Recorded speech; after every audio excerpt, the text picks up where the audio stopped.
नमस्कार दोस्तों, मैं जीतन द्विवेदी। आज हम लोदी वंश को यहाँ डिस्कस करेंगे। दिल्ली सल्तनत का ये अंतिम वंश है और इसके पहले हम बाकायदा गुलाम वंश, खिलजी वंश, तुगलक वंश, सैयद वंश को डिस्कस कर चुके हैं।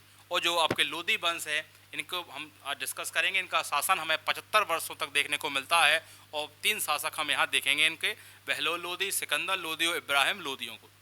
लोदी जो है वो अफगान है, यानी दिल्ली सल्तनत में जो भी हमने 4 वंशों को देखा है वो तुर्क थे और लोदी जो है वो अफगान थे। तो इनका हम यदि भूमिका देखें, इनका बैकग्राउंड जाने, तो लोदियों का दिल्ली में कब वर्चस्व बढ़ा, तो आपको ध्यान रखना होगा नसरुद्दीन महमूद शाह, ये 1246 से, यानी गुलाम वंश की बात कर रहे हैं, यानी इल्तुतमिश के पौत्र कह सकते हैं इनको या बलबन के दामाद कह सकते हैं। ठीक है, तो उस समय से अफगानों की सेना में भर्ती हुई और बलबन के समय और ज़्यादा होने लगी, क्योंकि उस समय मेवातियों की समस्या थी।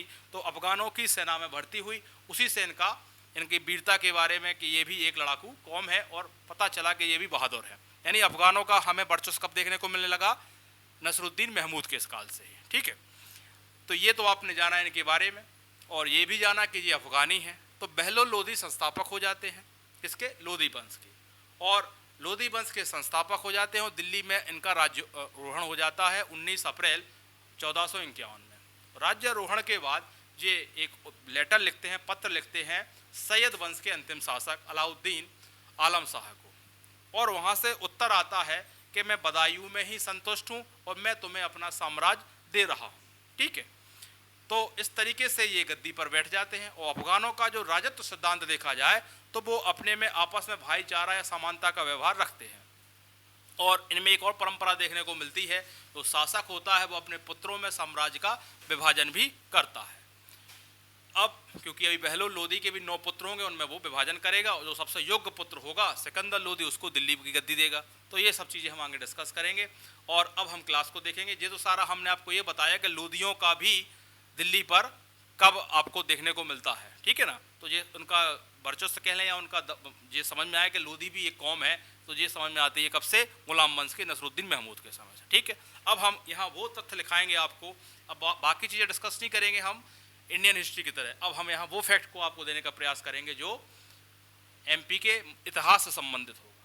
ठीक है, तो लोदियों का हम समय देखें तो अभी बताया है हमने कि 75 वर्ष तक इनका शासन देखने को मिलता है।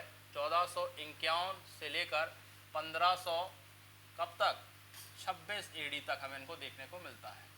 इसके बाद पानीपत का प्रथम युद्ध हो जाता है और लोदियों की सत्ता समाप्त हो जाती है और दिल्ली सल्तनत भी समाप्त हो जाती है। 75 वर्ष का हमें देखने को मिलेगा।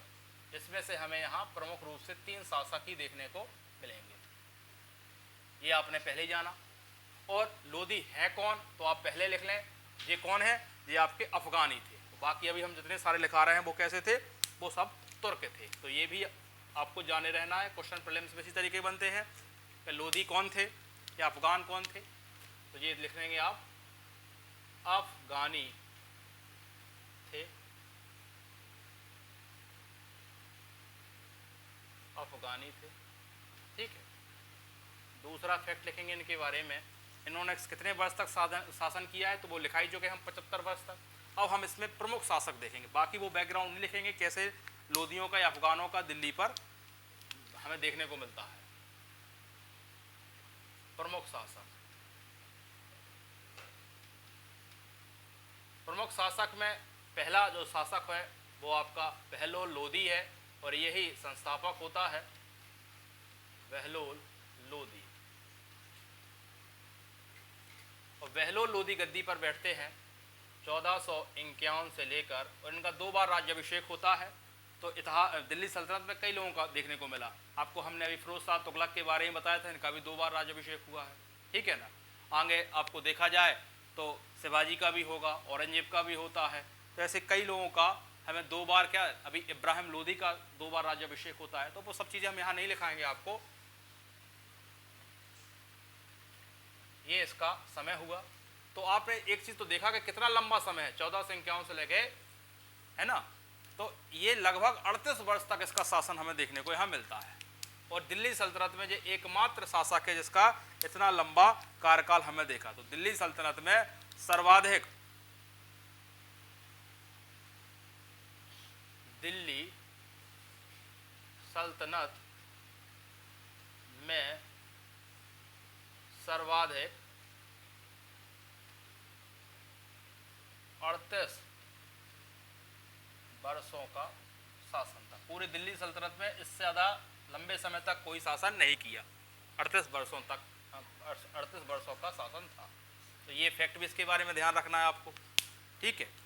और एक फैक्ट, एक क्या कहें, दो फैक्ट कह सकते हैं हम जो आपको ध्यान रखना है। किस तरीके से, जब खिलजी खां गद्दी पर था तो उस समय जो बहलोल लोदी थे आपके, ये कहाँ के, आपके दौराना के राज्यपाल थे, ठीक है ना।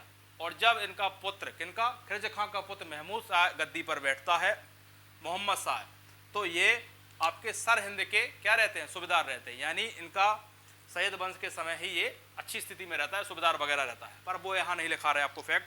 अब हम क्योंकि मध्य प्रदेश को ध्यान में रखते हुए देख रहे हैं, तो बहलोल लोदी का हम ग्वालियर अभियान देखेंगे। तो ग्वालियर पर ये अभियान करते हैं। ग्वालियर में आपको अभी जानकारी है कि तोमरों का शासन है। तो यहाँ हमें कीर्ति सिंह मिलेंगे ग्वालियर रीजन में, उस समय तत्कालीन तोमर शासक। तो कीर्ति सिंह को जी हराता है, पराजित करता है, और पराजित करने के बाद ये वापस जैसे लौटता है दिल्ली की तरफ, तो रास्ते में इसको लू लगती है, लू से ही बहलोल लोदी का निधन हो जाता है, ठीक है। अब बाकी हम वो सारी चीज़ें डिस्कस नहीं करेंगे जो हम मिडिवल हिस्ट्री में किया करते थे। तो लिख लें वो फैक्ट। यहाँ तो केवल हम वही फैक्ट बताते हैं जो मध्य प्रदेश से संबंधित इंपॉर्टेंट है।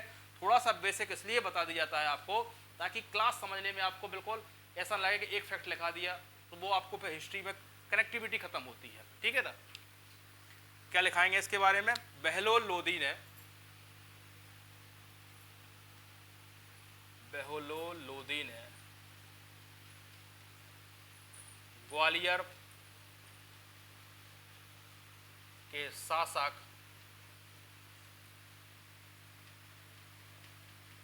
कीर्ति सिंह को, कीर्ति सिंह, अब कीर्ति सिंह किस वंश का है, तोमर का, को पराजित कर अपने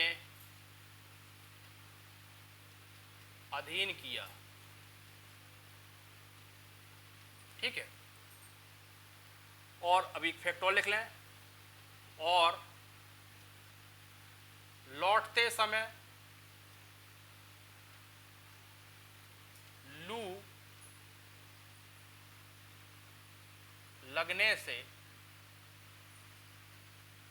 निधन हो जाता है, निधन हो जाता है, तो मध्य हो जाता है। तो मध्य प्रदेश के संबंध में यह ध्यान रखना है कि बहलोल लोदी दिल्ली का शासक अफगान ग्वालियर पर आक्रमण करता है, ग्वालियर पर तोमर शासक कीर्ति सिंह रहते हैं, उनको हराता है, अपने अधीन करता है। इसके बाद जब ये वापस दिल्ली की तरफ लौटता है तो रास्ते में इसको लू लगती है, लू के बाद इसका निधन हो जाता है, ठीक है। बस इसके बारे में हम इतना ही जानेंगे। अब इसके बाद दूसरा शासक लिखते हैं हम, बहलोल लोदी के 9 पुत्र होते हैं। 9 पुत्रों में ही साम्राज्य का बंटवारा होता है, क्योंकि अफगानों की परंपरा है अपने पुत्रों में बराबर हिस्से में अपने भाइयों को बांटना, समानता का व्यवहार रखा जाता है। तो उसमें से सबको तो बांटता है, परंतु जो सबसे योग्य शासक होता है, या योग्य पुत्र कह लें, सिकंदर लोदी को ये दिल्ली वाला रीजन देता है, यानी दिल्ली का गद्दी मिलती है। तो अगला शासक हम जो देखेंगे वो देखेंगे हम सिकंदर लोदी।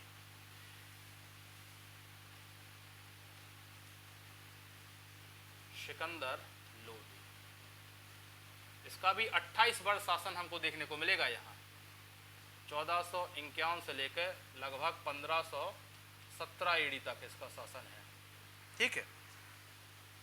और ये पुत्र किसका है, बहलोल लोदी का। अब सिकंदर लोदी पर एक पूरी क्लास चली जाती है, पर यहाँ हम सारा डिस्कस नहीं करेंगे, हम वही तथ्य ध्यान रखेंगे जो मध्य प्रदेश से क्या रहे, इंपॉर्टेंट रहे। तो लिखेंगे 28 वर्षों तक का इसका शासन रहा, 28 वर्षों का शासन रहा, पहला फैक्ट।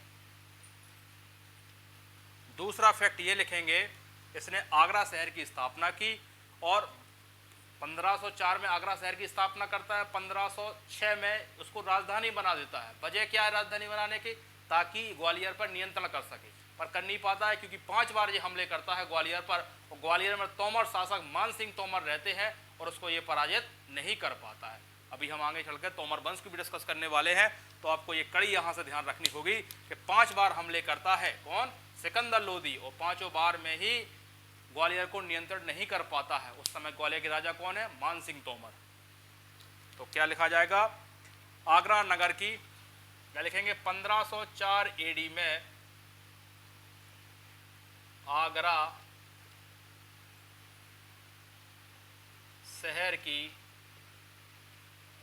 स्थापना की, पहला फैक्ट। और इसके बाद लिखेंगे 1506 एडी में राजधानी बनाता है, राजधानी बनाई, ठीक है।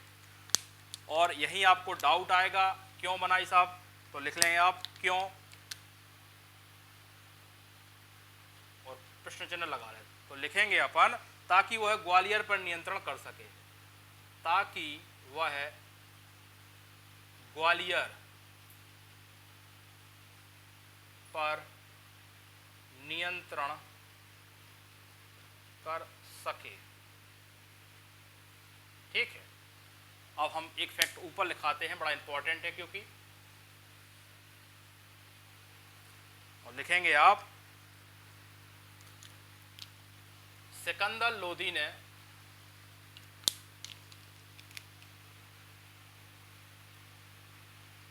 सिकंदर लोदी ने 5 बार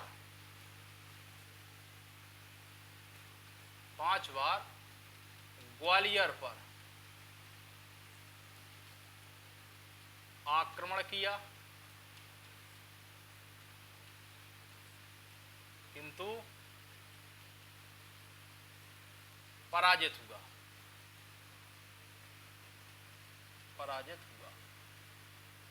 तो ग्वालियर में उस समय शासक कौन है, तो लिख लेंगे आप मान सिंह तोमर शासक थे, यानी मान सिंह तोमर को नहीं ये अपने अधीन कर पाया, ठीक है। ये आपको ध्यान रखना है। बाकी सिकंदर लोदी को हम देखें तो इसके बारे में हम बहुत तथ्य लिख सकते हैं। बहुत तथ्य का मतलब इसकी हम आर्थिक नीति भी ले सकते हैं, क्योंकि इसने सिकंदरी गज एक नाप बनाया था, और इसने जनता को सहायता देने के लिए इसने खाद्यान्न पर चुंगी कर हटाया था। परंतु उसकी धार्मिक जो नीति है वो थोड़ा सा जटिल देखने को मिली। जैसे इसने नागरकोट के ज्वालामुखी मंदिर को तोड़कर उसके अवशेषों को मांस बेचने वालों को बेच दिया था, ताकि वो बाट के रूप में यूज कर सके, है ना। एक बोधन नामक ने व्यक्ति ने ये कह दिया था कि हिंदू और जो मुस्लिम धर्म है दोनों सही है, इस आधार पर उसको मृत्युदंड दे दिया गया था। वहीं इसने मुहर्रम में जो ताजिया निकलता वो प्रतिबंध लगा दिया था, क्योंकि वो सिया धर्म से थे।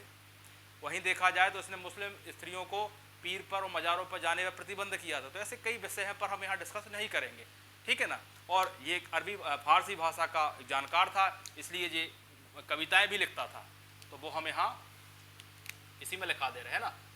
अगला तथ्य में लिखेंगे क्या, गुल रुखी उपनाम से कविता लिखता था। गुल रुखी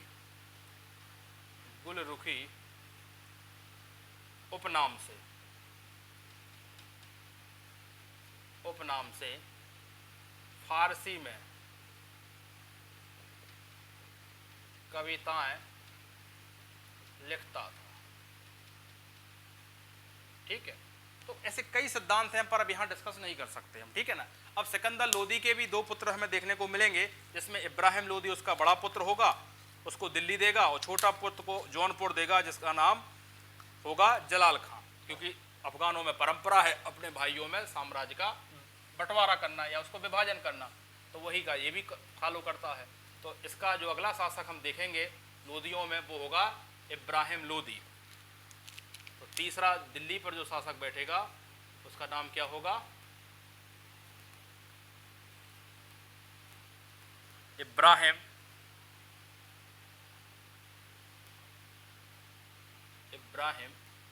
लोदी।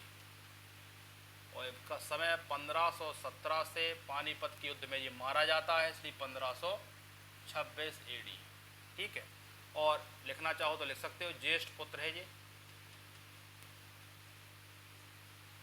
पुत्र है सिकंदर का। उसका जो छोटे लड़के को जौनपुर का क्षेत्र देते हैं, जिसका नाम क्या था? जिसका नाम था जलाल खां।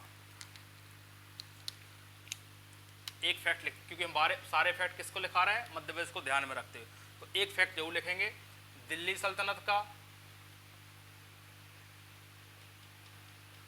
दिल्ली सल्तनत का और लोदी वंश का अंतिम शासक है जी, लोदी वंश का अंतिम शासक। अब ये भी ग्वालियर पर हमला करेगा, क्योंकि इसके जो पिता थे सिकंदर लोदी ने तो 5 बार हमला किए, पर मान सिंह तोमर को नहीं हरा पाया। ये हमला करेगा तो उस समय शासक बदल जाएगा, उस समय शासक होंगे आपके विक्रमादित्य या विक्रमजीत, उसको ये पराजित कर लेगा। तो लिखेंगे इसने 1517-18 में ग्वालियर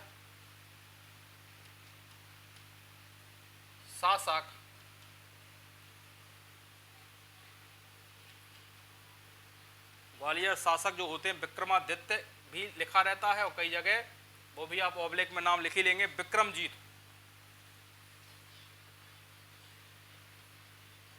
विक्रमजीत को पराजित करता है। ठीक है, तो अब बहुत समय के बाद इब्राहिम लोदी क्या है, ग्वालियर को अपने अधीन लाता है। अब क्योंकि इसके बाद पानीपत का युद्ध चालू हो जाता है, तो पानीपत के युद्ध में विक्रमजीत जो होता है इब्राहिम लोदी के साथ ही रहता है, युद्ध भूमि में मारे भी जाते हैं। इब्राहिम लोदी भी मारा जाता है और विक्रमादित्य भी मारा जाता है। ठीक है,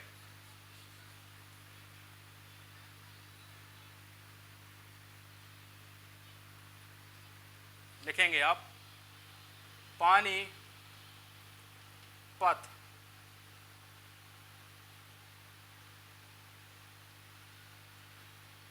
का प्रथम युद्ध की डेट क्या है? 21 अप्रैल 1526 को। ठीक है, 1526 को क्या होता है?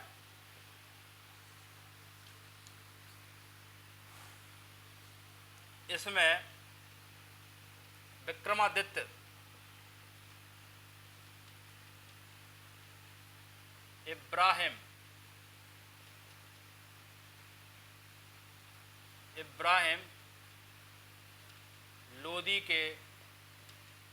लोदी के साथ युद्ध में भाग लेता है और मारा जाता है। दोनों ही मारे जाते हैं, मारा जाते हैं। ठीक है, तो इस तरीके से विक्रमादित्य भी खत्म हो गए, इब्राहिम लोदी भी पानीपत के युद्ध में खत्म हो गए। ठीक है, और इसके बाद दिल्ली सल्तनत का पतन प्रारंभ हो गया। अब क्योंकि दिल्ली सल्तनत भी खत्म होगी, बाबर आ गया है, तो इसका फायदा मालवा में एक नया वंश आपको देखने को मिलेगा। माले वाले रीजन में गुजरात के बहादुर शाह मालवा पर अधिकार कर लेते हैं, तो वो एमपी का फैक्ट इसलिए आपको यहाँ लिखा रहे हैं। देखेंगे दिल्ली सल्तनत के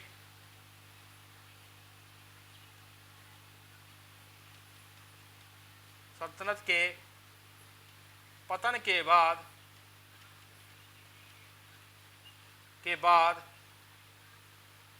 1526 में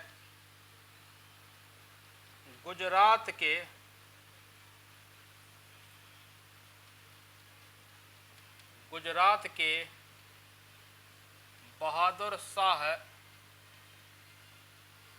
के बहादुर शाह ने मालवा पर अधिकार कर लिया।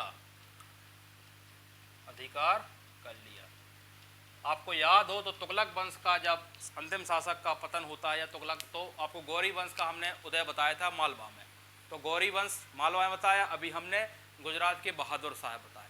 तो अगली जो हमारी क्लासेस होंगी, आपको जो भी हल्का संशय बन रहा होगा, मध्य प्रदेश में हम स्वतंत्र मुस्लिम सल्तनत काल की बात करेंगे, जिसमें हम गौरी वंश को डिस्कस करेंगे।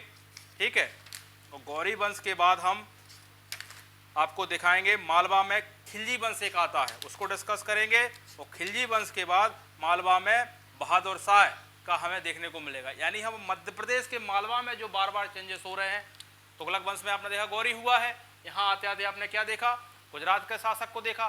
तो दिल्ली मालवा में जो चेंजेस हो रहे हैं शासकों के, तो अब हम नेक्स्ट क्लास जो देखेंगे वो क्या देखेंगे, मध्य प्रदेश में स्वतंत्र, मध्य प्रदेश में अब क्या देखेंगे, अगला टॉपिक हम आपको बताएं